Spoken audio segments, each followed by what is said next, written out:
Hello friends, how are you? Hope you are fine. In this video, I'll show you how you can create a complete transport management system in C. It's fundamental programming projects for beginners. Okay, first of all, I run this one and show you how it will work. Then I will teach you how the code works. Okay, so first of all, understand how our project is working. One for air transport. What's the name of our transport? Like AN, AMN. Registration number is 00PPC1. Okay, and fuel capacity in liter like 18, and mileage is like 13. Okay, so I have to add one more like BNB and 001122 198. So when I click on display all, so you can see when I enter to it display all the vehicles. Okay, and when I press 3, I have to type the name that I wanna search like AMN. So it display that particular vehicle. If I want to search the second one like BNB,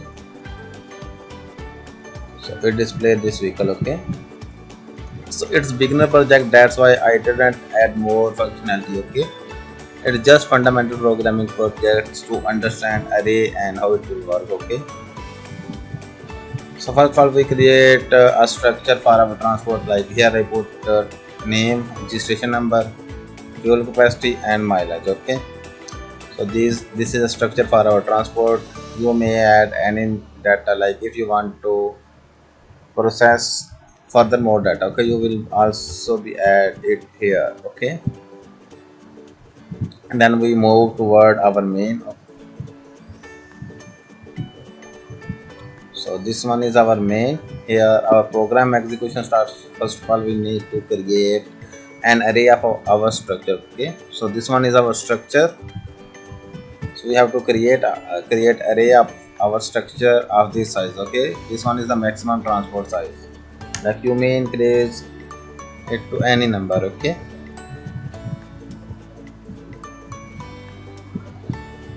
then this one is the index counter, or check how many transport available in our array. So this one is our array of type structure, and this one is index counter. Okay, so this one is for taking choice like what the app operation user want to perform in this management system. Okay, like even add transport, display, search or exit this program. So we have to take this choice and make decision using a switch. First of all, we need to add transport. Okay, so how this functionality will work? Here we have to pass our array. Okay, this one is our array and the current number. Okay, you can see.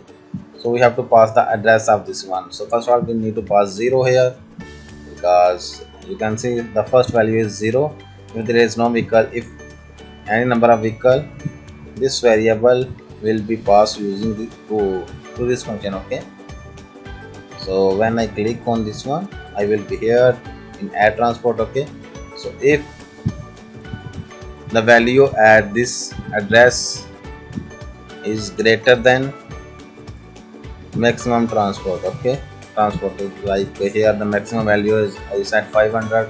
So if this number is greater than this one or equal, then we have to show a message transport list is full, cannot add more transports. Okay, otherwise what we have to do, we simply need to return here. Okay,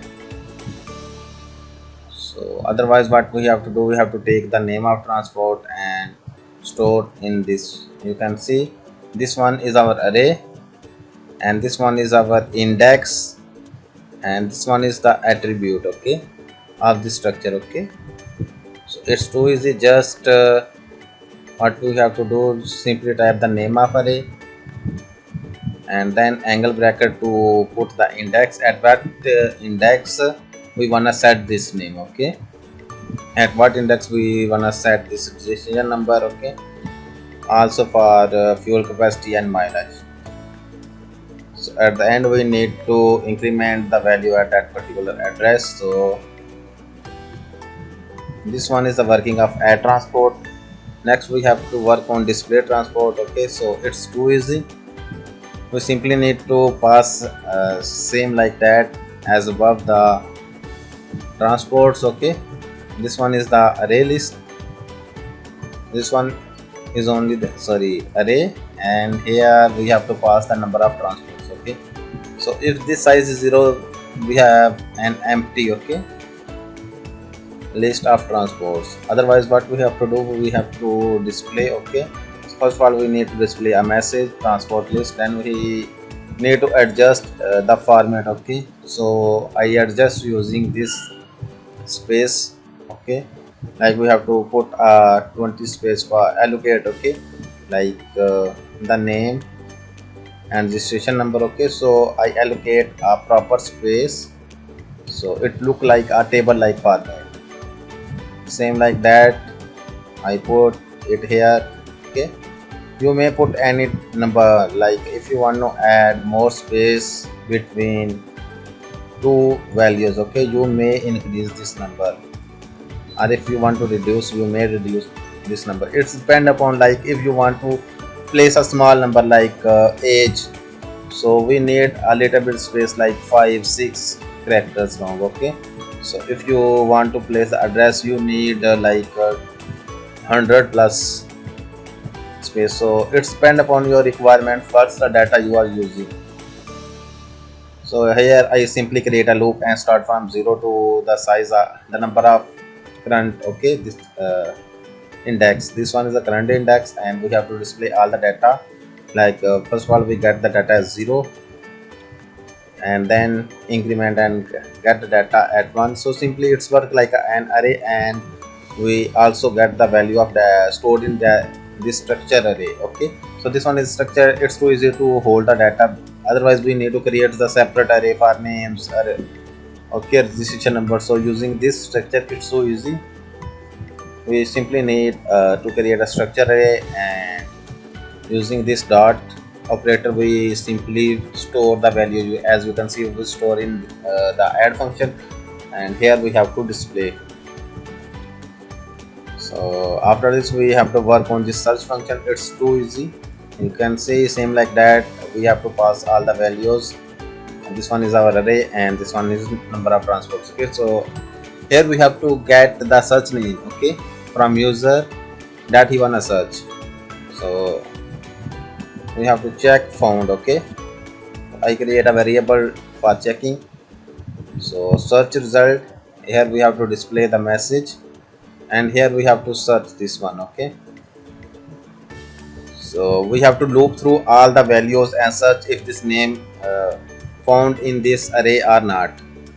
Using this string compare function, we have to search. Okay, so if this name is found, we simply display all the data at that particular address and set found to 1. Okay, so if this found is 0, what we have to do, we simply need to print out transports not found. Okay, because it didn't found. So at the end what I have to do, we simply need to exit the program if the user enter 4. Okay, so if we enter an invalid number, so we also have to break this one. Okay, so hope you like this video. Please subscribe my channel for more informative videos. Bye bye, tata, see you.